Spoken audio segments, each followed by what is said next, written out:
दोस्तों, एक बार की बात है, महात्मा बुद्ध अपने सभी शिष्यों को उपदेश दे रहे थे।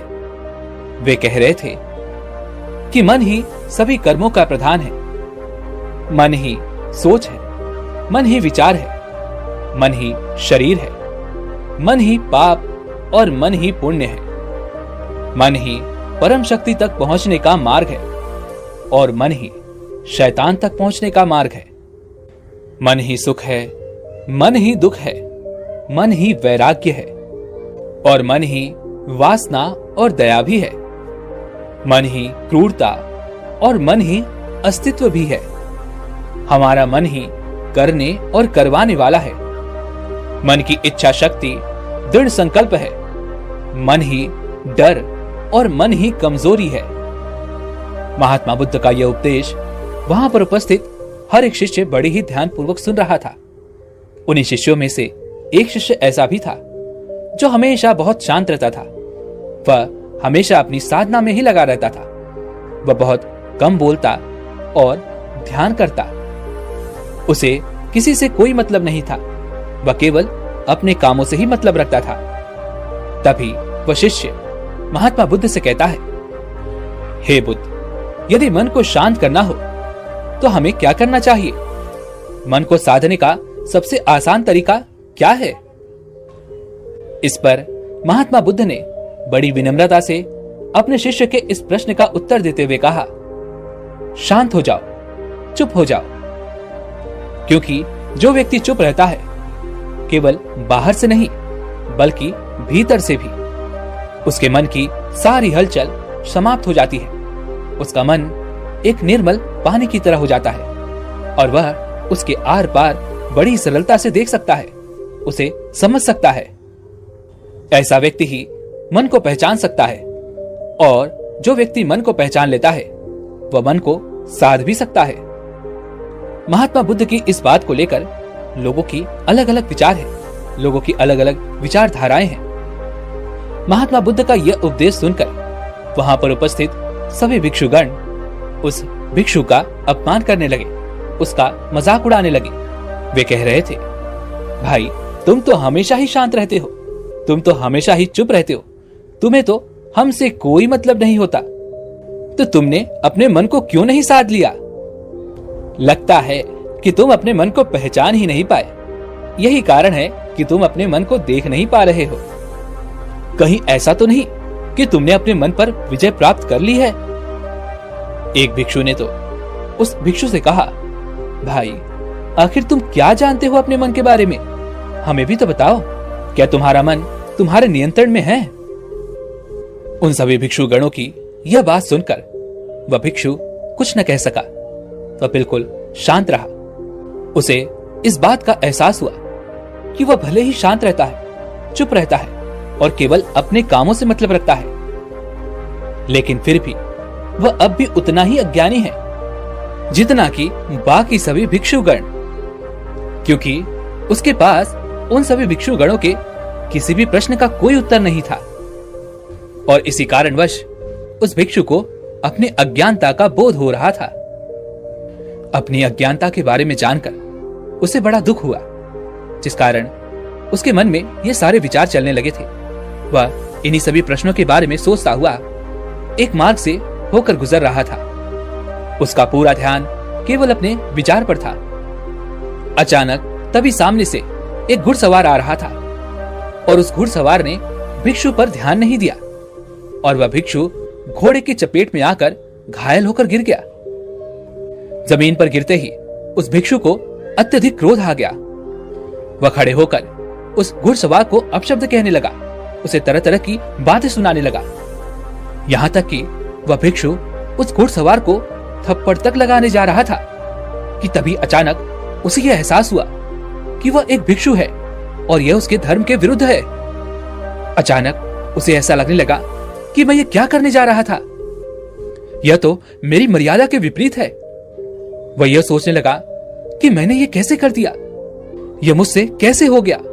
मैंने इस घुड़सवार को तरह तरह के अपशब्द सुनाए, तरह तरह की बातें कही, आखिर ये मैंने क्या कर दिया? और जब उसे अपनी गलती का एहसास हुआ तो वह चुपचाप अपने कपड़े झाड़कर वापस बिहार की ओर लौट पड़ा। आश्रम पहुंचने के बाद आश्रम के एक कोने में बैठकर वह अपनी इस स्थिति के बारे में सोच रहा था। उसे यह समझ नहीं आ रहा था कि आखिर एक भिक्षु होने के बाद भी उसने क्रोध कैसे किया। उसने उस व्यक्ति को इस तरह के अपशब्द कैसे सुनाए, और यहां तक कि मैं तो उस पर हाथ भी उठाने जा रहा था। यदि मैं भीतर से शांत होता तो ऐसा कुछ भी नहीं होता। तभी उसने देखा कि महात्मा बुद्ध वहीं से होकर गुजर रहे थे। वह तुरंत ही महात्मा बुद्ध के पास पहुंचा। वह बहुत भावुक हो चुका था। उसकी आंखों से आंसू बह रहे थे। उसने महात्मा बुद्ध को प्रणाम किया और कहने लगा, हे बुद्ध, क्या हमारे भीतर हमारे अलावा कोई और भी रहता है जिसे हम नहीं जानते, जिसके आवेश में आकर हम गलतियां कर बैठते हैं और हमें उसका होश तक नहीं होता, और जब उसका एहसास होता है तो हमें तकलीफ होती है। इसके जवाब में महात्मा बुद्ध अपने उस शिष्य से कहते हैं, भंते, हमारे भीतर हमारे अलावा हमारा मन रहता है, किंतु विवशता तो देखो, जितना हम अपने मन से अनजान हैं, उतना ही हम अपने आप से भी अनजान हैं। हम और हमारा मन एक साथ होते हुए भी दोनों अपरिचित हैं। हमें दोनों का कोई ज्ञान नहीं। इस पर वह शिष्य कहता है, हे बुद्ध, लेकिन क्या इसके अलावा भी मैं कुछ और हो सकता हूं? क्या मैं कुछ ऐसा हो सकता हूं जैसा मैं दिख नहीं रहा, या फिर जैसा मैं दिख रहा हूं मैं वैसा हूं नहीं? जो मैं अपने आप को समझ रहा हूं, कहीं वास्तविकता में ऐसा तो नहीं कि मैं उसके विपरीत हूं? महात्मा बुद्ध ने उस शिष्य की सारी बातें ध्यानपूर्वक सुनी, और उसके बाद महात्मा बुद्ध ये समझ चुके थे कि उनका वह शिष्य आत्मज्ञान के बहुत करीब पहुंच चुका है। बस उसे एक सही मार्गदर्शन की आवश्यकता है, क्योंकि वह शिष्य स्वयं से सोचने की विचारने की शक्ति पैदा कर चुका है। इस पर महात्मा बुद्ध मुस्कुराने लगे और अपने उस शिष्य से कहते हैं, भंते, वास्तव में हम अपने आप को तनिक भी नहीं जानते। जितनी जानकारी हमें अपने बारे में है वह सब इस समाज द्वारा हमें प्रदान की गई है। जो हम सोचते हैं, जो विचार करते हैं, हमारा हाव भाव, सब कुछ हमें समाज के द्वारा ही मिला है। यहां तक कि हमारी मनोदशा भी समाज के वातावरण की वजह से ही है। और इसी कारण से हम में से कुछ लोग अत्यधिक बोलते रहते हैं और कुछ लोगों को अत्यधिक शांत रहना भी पसंद है। कुछ लोग क्रूर हैं, कुछ दयावान हैं, कुछ विरोधी हैं, कुछ सरल स्वभाव के हैं तो कुछ उद्दंड हैं। इसी प्रकार हम में से हर कोई कुछ न कुछ अवश्य है, किंतु जिस भावना की प्रबलता हमारे भीतर सबसे ज्यादा होती है वही हम ऊपर की ओर से दिखाई भी देते हैं। जिस प्रकार तुम ऊपर से तो बहुत शांत दिखते हो, लेकिन ये जरूरी नहीं कि तुम भीतर से भी शांत हो। महात्मा बुद्ध की यह बात सुनकर वह शिष्य महात्मा बुद्ध से कहता है, हे बुद्ध, तो मुझे खुद को जानने के लिए क्या करना होगा? मैं खुद को कैसे पहचान सकता हूं? इस पर महात्मा बुद्ध ने कहा, भंते, इसका जवाब मैं पहले ही तुम्हें दे चुका हूं। शांत हो जाओ, चुप हो जाओ, क्योंकि जितना तुम चुप हो जाओगे उतनी ही शांति तुम्हारे भीतर भी उतर जाएगी, और जितनी शांति तुम्हारे भीतर होगी उतना ही तुम अपने और करीब आ पाओगे। इस पर वह शिष्य महात्मा बुद्ध से कहता है, हे बुद्ध, आप तो जानते ही हैं मैं तो हमेशा ही चुप रहता हूं। मैं तो केवल अपने कामों से मतलब रखता हूं। ना ही मुझे ज्यादा बोलना पसंद है और ना ही मैं ज्यादा लोगों के साथ रहता हूं। मैं तो हमेशा ही शांत रहता हूं। फिर मैं अपने आप को क्यों नहीं जान पा रहा? मैं अपने आप के करीब क्यों नहीं आ पा रहा? इस पर महात्मा बुद्ध ने बड़ी ही शांति से अपने उस शिष्य से कहा, भंते, तुम ऊपर से चुप जरूर हो, लेकिन भीतर से तुम्हारे भीतर वो शांति नहीं है। यदि ऐसा ना होता तो तुम भला उस घुड़सवार को अपशब्द क्यों कहते? उसे तरह तरह की बातें क्यों सुनाते? और तो और तुमने उस पर हाथ उठाने तक का प्रयास किया है। आखिर तुम्हें यह क्रोध कहां से आया? महात्मा बुद्ध की यह बात सुनकर उसे अपनी गलती का एहसास हुआ। उसने तुरंत ही अपना सर झुका लिया। तभी महात्मा बुद्ध अपने उस शिष्य से कहते हैं, भंते, चुप रहने का अर्थ मुख से चुप होना नहीं है, बल्कि भीतर से शांत होना है। यह शांति शरीर के बाहर नहीं, बल्कि हमारे भीतर होनी चाहिए। हमारे भीतर इतनी शांति होनी चाहिए कि जब भी तुम्हारे भीतर क्रोध उठे, तब भी तुम अपने आप को देख पाओ, समझ पाओ कि आखिर क्या हो रहा है, ये सब क्या घट रहा है। तुम ये जान सको कि तुम क्रोध करने वाले हो। यदि तुम ये नहीं जान पाओगे, तो वह अनजान जो तुम्हारे भीतर बैठा हुआ है, वह तुमसे क्रोध करा लेगा। वह जैसी भी परिस्थिति होगी, वह तुम्हें उसमें ढाल ही देगा और तुम कुछ नहीं कर पाओगे। तुम एक असहाय की तरह केवल देखते रह जाओगे, और जब वह परिस्थिति गुजर जाएगी, तब तुम्हें उस परिस्थिति का एहसास होगा और तुम्हें पीड़ा होगी, दर्द होगा। आज तुमने क्रोध किया है, हो सकता है कि कल को तुम काम वासना में भी लिप्त हो जाओ और तुम्हें पता तक ना चले। इस पर वह शिष्य महात्मा बुद्ध से कहता है, हे बुद्ध, तो आप ही मुझे कोई रास्ता दिखाइए, आप ही मेरा मार्गदर्शन कीजिए। मैं तो सोचता था कि केवल चुप रहने से ही मैं सत्य की प्राप्ति कर लूंगा, आत्मज्ञान की प्राप्ति कर लूंगा, लेकिन केवल चुप रहने से मैं अपने आप तक को नहीं जान सका हूं। और आज मेरा यह भ्रम भी टूट गया है। मैं ये जान चुका हूं कि जब मैं खुद को ही नहीं जान पाया, तो मैं भला आत्मज्ञान की प्राप्ति क्या करूंगा। हे बुद्ध, मेरे भीतर कोई और भी है, कोई ऐसा मित्र रहता है जिसे मैं नहीं जानता। कृपया करके मेरी उससे पहचान कराइए। हे तथागत, मुझे सही राह दिखाइए। इस पर महात्मा बुद्ध मुस्कुराने लगे और अपने उस शिष्य से कहते हैं, भंते, इसके लिए तुम्हें सबसे पहले अपना यह स्वभाव छोड़ना होगा। जैसे कि तुम सबको बाहर से शांत तो नजर आते हो, लेकिन भीतर से तुम शांत नहीं हो। और यही कारण है कि तुम अपने आप को शांत तो समझते हो, लेकिन शांत हो नहीं। इसलिए किसी ऐसी एकांत जगह पर जाओ जहां पर तुम्हारे अलावा कोई ना हो। वहां जाकर जो तुम्हें बोलना है तुम बोलो, चिल्लाना है चिल्लाओ, चीखना है चीखो, जो तुम्हारा मन करे वो तुम कहो, जब तक कि तुम पूरी तरह से थक नहीं जाते, जब तक कि तुम्हारे भीतर से वो शब्द निकलने बंद नहीं हो जाते। और जब तुम पूरी तरह से शांत हो जाओ, जब तुम्हारे भीतर कोई शब्द ना बचे, कोई विचार ना बचे, तब तुम मेरे पास आना, तब मैं तुम्हें एक सही मार्ग दिखाऊंगा। उस शिष्य ने महात्मा बुद्ध की बात मान ली। उसने महात्मा बुद्ध को प्रणाम किया और एक पहाड़ की ओर चल पड़ा। उस पहाड़ पर चारों ओर हरियाली थी, शांत वातावरण था और वहां पर कोई नहीं था। वह शिष्य बिल्कुल एकांत था और अब उसने कहना शुरू किया। पहले तो वह अपनी मर्यादा में ही बोल रहा था, वह अपनी मर्यादा में ही बातें कर रहा था, लेकिन देखते ही देखते उसे क्रोध आने लगा और वह अपनी मर्यादा छोड़कर अपशब्द बोलने लगा था। अपशब्द बोलते समय उसे इतना आनंद आ रहा था कि उसने सारी सीमाएं लांघ दी और उसके मुख में जो कुछ भी आ रहा था वह बोलता चला जा रहा था। देखते ही देखते उसने अपने सारे वस्त्र भी निकाल दिए। जो कुछ भी उसके मन में आ रहा था वह सब कुछ वह करता जा रहा था। वह कभी जोर जोर से हंसता तो कभी जोर जोर से रोने लगता, वह कभी भागता तो कभी नाचने लगता। ऐसा करते करते उसे काफी समय बीत चुका था और देखते ही देखते वह अब शांत होने लगा था। उसके मुख से अब शब्द नहीं बाहर आ रहे थे। उसका शरीर भी अब थकने लगा था और जिस मन के आवेश में आकर उसने वह गलती की थी, वह मन भी अब न जाने कहां गायब हो चुका था। उसी अवस्था में वह लड़खड़ाते हुए महात्मा बुद्ध के पास पहुंचा।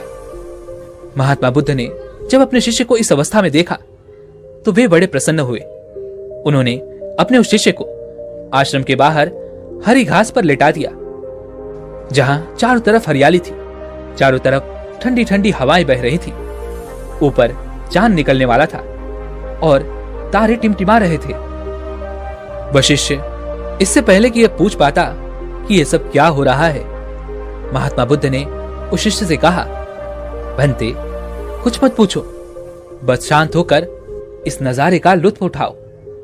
अपने भीतर उठने वाली उस असीम शांति को महसूस करो। उस शिष्य ने महात्मा बुद्ध की बात मान ली। वह तारों की ओर देखता रहा और देखते ही देखते चांद भी निकल आया था।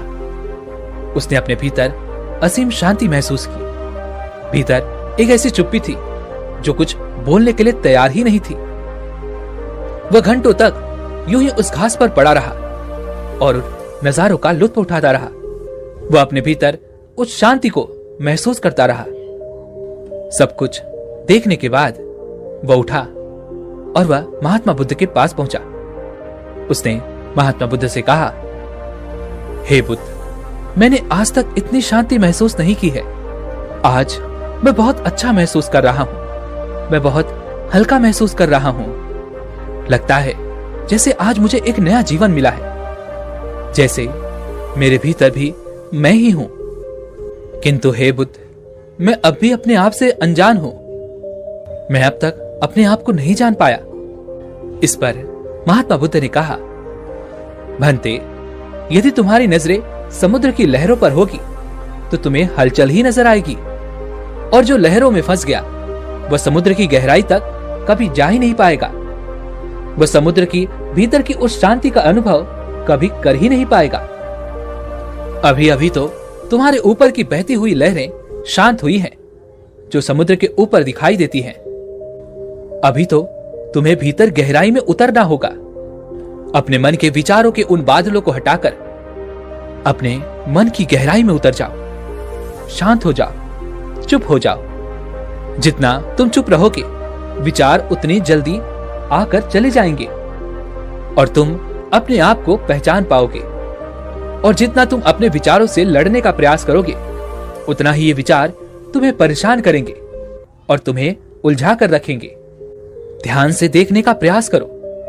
इन विचारों के पीछे, अर्थात इन लहरों के पीछे तुम ही तो हो। वह शिष्य यह समझ चुका था कि महात्मा बुद्ध उसे क्या आदेश दे रहे हैं। उसने तुरंत ही महात्मा बुद्ध को प्रणाम किया और उनसे आज्ञा ली। उसके बाद वह खुद की खोज के लिए निकल पड़ा। देखते ही देखते दिन बीत गए। दिन के बाद महीने और महीनों के बाद साल भी बीत गए और करीब 5 सालों के बाद वह स्वयं को जान पाया, जिसके बाद केवल ऊपर ही नहीं बल्कि वह भीतर से भी पूरी तरह से शांत हो चुका था। वह कभी कुछ नहीं कहता, हमेशा चुप ही रहता था। 5 वर्षों के पश्चात जब महात्मा बुद्ध ने उससे पूछा, भंते, क्या तुमने उस अनजान को पहचान लिया है? क्या तुम उसे जान सके हो कि वो कौन है जो तुम्हारे भीतर रहता है? इस पर वह भिक्षु मुस्कुराने लगा और महात्मा बुद्ध से कहता है, हे बुद्ध, भीतर बाहर हर जगह पर आप ही तो हैं और मैं आपके चरणों में बैठा हुआ हूं।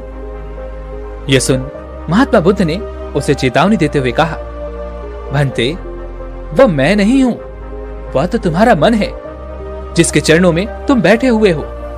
वह तुम्हें फिर से माया जाल में फंसा रहा है। उसके माया जाल से बाहर निकलो, उसे काटकर आगे बढ़ो, तभी तुम खुद से मिल पाओगे, खुद को जान पाओगे। उसने महात्मा बुद्ध की बात मान ली। वह तुरंत फिर से ध्यान में उतर गया। उसने देखा कि सामने महात्मा बुद्ध खड़े हैं और उनके चरणों में वह शिष्य हाथ जोड़े खड़ा है। लेकिन उसने महात्मा बुद्ध की बात मानी। उसने महात्मा बुद्ध को रास्ते से हटाया और महात्मा बुद्ध के हटते ही उसने देखा कि वही भिक्षु वहां पर खड़ा है। अपने आप को देखकर वह भिक्षु अचंभित रह गया। जैसे ही वह ध्यान से बाहर आना चाहता था ताकि वह महात्मा बुद्ध को बता सके, तभी उसकी अंतरात्मा उससे कहती है, रुक जाओ, तुम्हारी यात्रा पूरी हुई। मैं ही वो परमात्मा हूं, मैं ही वो शक्ति हूं जो तुम्हें सब कुछ देता है।